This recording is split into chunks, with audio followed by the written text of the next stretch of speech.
Hello everyone, welcome back to my YouTube channel. तो मैं आज आपको दिखाऊंगी कि सेब के बगीचे में सर्दियों में क्या क्या काम होता है। और मैं आपको दिखाऊंगी कि ये एक प्लांट होता है ना, इसको टिम्बर बोलते हैं। इसको आप ना एज अ टूथब्रश यूज़ कर सकते हैं। और अगर आप इसको एज अ टूथब्रश यूज़ करोगे तो इसके बहुत सारे बेनिफिट्स हैं। जिससे मतलब मसूड़ों में सूजन होती है वो भी नहीं होती, कोई दांत हिल रहा होता है तो वो भी नहीं होता है। और ये हेल्थ के लिए, डाइजेशन के लिए भी बहुत अच्छा रहता है। तो मैं आजकल ये यूज़ करती हूँ टिम्बर का, कभी कभार। और ये पहाड़ों में पाया जाता है तो आप भी यूज़ कर सकते हैं, बहुत अच्छा होता है। जिसको भी दांत से रिलेटेड प्रॉब्लम है तो वो ये यूज़ कर सकते हैं। तो हम चलते हैं अपने बगीचों में। आप कितना रॉयल ब्लू कलर का होता है। ये एक दवाई है, मतलब जो सेबों में डाली जाती है। जितना भी काम होगा आज मैं भी सारा ट्राई करूंगी।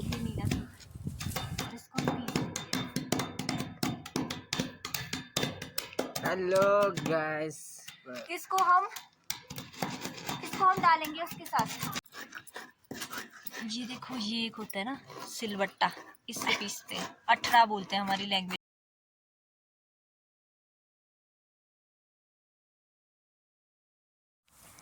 और ये आप डिफरेंस देख सकते हैं, ये जो नीला हमने पीस लिया है और ये नीला जो भी है यहाँ पर पड़ा है बिना पीसा। और उसके बाद हम चूना पीस रहे हैं, और चूना नीला दोनों डाला जाता है। मतलब नीला होता है जो ब्लू कलर का होता है और चूना होता है जो वाइट कलर का होता है। फिर हाथ लगाने से फट जाता है, तो हम इसको इस पेपर से उठा रहे हैं। और इंटरेस्टिंग बात यह है कि मैंने आज सारा काम ट्राई किया है। जितना भी काम खेतों में होता है आज मैंने सारा काम किया है। ये हमारा आज का टास्क था कि हमारे को ये प्लांट्स लगाने थे, और इसके लिए हमें चूना नीला हमारा हो गया। और ये गोबर है। गोबर मतलब ऐसा ले जा रहे थे कि जैसे एक कट्टा ले गया, फिर 4-5 पौधों में हो गया, फिर एक कट्टा ले गया, फिर 4-5 पौधों में हो गया। मतलब वही प्रोसीजर चल रहा था।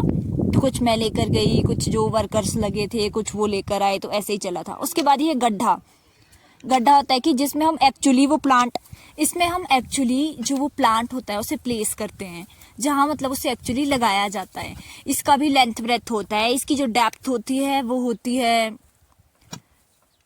2 फीट, और जो चौड़ाई होती है वो होती है 2.5 फीट। ऐसे इसको खोदा जाता है और इसमें अलग अलग इंस्ट्रूमेंट का यूज किया जाता है। जैसे कि इसे बेलचा बोला जाता है, जिससे मिट्टी बाहर निकाली जा रही है और इसे वापस भी डाली जाती है। अब इस गड्ढे को जब पूरा हो गया कंप्लीट, फिर ना फिल किया जाता है। ये मिट्टी डाली, फिर उसमें पानी डालेंगे। पानी डालने के बाद उसमें बहुत सारे जो आपको पीछे मिक्सचर दिखाए थे तो वो सब डाला था। ये नीला बोलते हैं इसको। नीले के बाद चूना डाला जाता है। चूने के साथ डाला जाएगा मैन्योर। मैन्योर गोबर होता है जो काऊ डंक होता है, मतलब उसे रखा जाता है जैसे 1 साल या 6 महीने, फिर वो पूरी तरह से बन जाता है। देखो, फिर ये डाला जाता है, ठीक है। फिर इसकी रिफिलिंग की जाती है वापस। इस पेड़ को मतलब हाफ से ज्यादा गड्ढा फिल करने के बाद लगाया जाता है और फिर डाला जाता है उसमें मोबिलाइजर। मोबिलाइजर होता है एक फर्टिलाइजर जो कि रूट्स बूस्ट करने के लिए किया जाता है ताकि पेड़ अच्छी तरह ग्रो करे। तो ये उसका पैकेट है।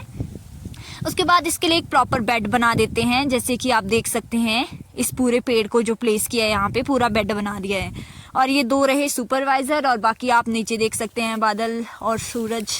बादल भाई और सूरज दोनों काम पे लगे हैं और इनकी हेल्प भी की जा रही है। तो फिर मैं घर गई और घर में उतने में सिलेंडर की गाड़ी आ गई थी। यहाँ ऐसा होता है, मतलब एलपीजी पाइपलाइंस नहीं होती, ऐसी गाड़ी आती है, ट्रक सिलेंडर दे के चले जाती है। ये है गड्ढा और ये भरा जा रहा है ऐसे। देखो, इस इंस्ट्रूमेंट को बेलचा बोलते हैं और इससे मिट्टी भरी जाती है।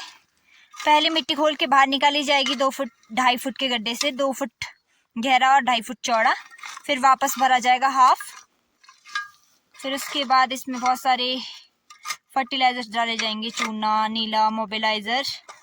फिर उसके बाद डाला जाएगा प्लांट, फिर डाला जाएगा पानी। तो ये मुझे इंटरेस्टिंग लग रहा था, तो इस इंटरेस्ट के साथ मुझे लगा कि मुझे भी कुछ प्लांट लगा लेने चाहिए और हेल्प भी हो जाएगी और मैं भी कुछ नया सीख जाऊंगी, क्योंकि मुझे नई चीज़ें एक्सप्लोर करना बहुत अच्छा लगता है। तो इस गड्ढे में मैंने चूना डाल दिया है। अब मैं नीला डाल रही हूँ और फिर मैं मैन्योर डालूंगी। मतलब जितना इजी आपको लगता है ना कि एप्पल होते हैं, ठीक है, ऐसा है ना। मतलब सबकी एक्सपेक्टेशन ऐसी होती है सेब एन के, तो ठीक है, पर ट्रस्ट मी इतनी ज्यादा मेहनत होती है ना सेब के बगीचों में, इतनी ज्यादा ना। जैसे अब नए प्लांट्स लगाना खत्म हो गया। अब देखो, आपको ये ना दिख रहा होगा, ये ना गोबर डाला है हर पेड़ पे। मतलब ऐसा होता है हर पेड़ पे आपको गोबर डालना पड़ता है, फिर आपको फर्टिलाइजर्स डालने पड़ते हैं, फिर इसको पूरा खोद के तैयार करना पड़ता है। जैसे आप देख सकते हैं यहाँ, देखो कुछ में मिक्स करना पड़ता है, मतलब ये ताकि ये प्लांट्स में जाए तो ये मिक्स करना पड़ता है मैन्योर और फर्टिलाइजर जो हम डालते हैं वो। सर्दियों में चूना नीला भी लगाया जाता है। ये सिर्फ स्टेम पोर्शन पे लगाया जाता है पेड़ों, मतलब स्टेम मतलब तना। ये जो नीचे वाला पोर्शन होता है ना, इसी में ही लगाया जाता है मिक्सचर चूने नीले का, उनको हेल्दी रखने के लिए। और सर्दियों में कटिंग मतलब प्रोनिंग, जैसे आप गार्डनिंग करते हैं उसमें एक्स्ट्रा इनकी बुशेस काट लेते हैं, वैसे ही इसमें होता है कि इसके एक्स्ट्रा पार्ट्स काट दिए जाते हैं सेब के। इसको मतलब आगे की आप क्रॉप के लिए भी बोल सकते हैं, हेल्दी रखने के लिए भी बोल सकते हैं। और उसके बाद हमें क्या होता है काम कि छींटे उठाने होते हैं। छींटे मतलब ये जो पार्ट कट कर दिया है इसका। और आप देख सकते हैं मतलब इतने ज़्यादा ढेर लग जाते हैं ना, इतने ज़्यादा। और ऐसा होता है कि ये ना खाली स्पेस पे जलाना पड़ता है।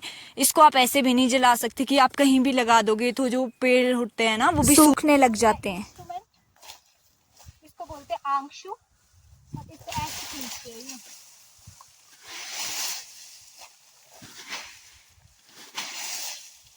ये देखो कितने बड़े बड़े ढेर हैं। और मैं अब दिखाऊंगी आपको इनको साफ कैसे किया जाता है।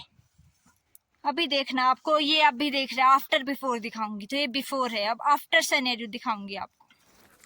इसमें क्या है ना, मैं बड़े बड़े छींटे उठा के आगे आगे फेंक रही हूँ। मतलब इस पार्ट को, ये जो ब्रांचेस कट हो जाती हैं इन स्टिक्स को ना छींटे बोलते हैं, आगे आगे फेंक रही हूँ। आगे मतलब कि एक खाली स्पेस पे, क्योंकि बड़े बड़े तो अंशु से उठा के हम मतलब घसीटते जाते हैं ना, और वो तो आगे आगे आते जाते हैं, तो ये बड़े बड़े उठा के ना एक बार फेंकने पड़ते हैं। तो इसका रूल ऑफ थंब होता है कि आप वहीं जला पाएंगे जहाँ खाली स्पेस हो। दो होनहार सपूत जो मेरे साथ खेत आए हैं और मेरे साथ यहाँ बैठे हैं।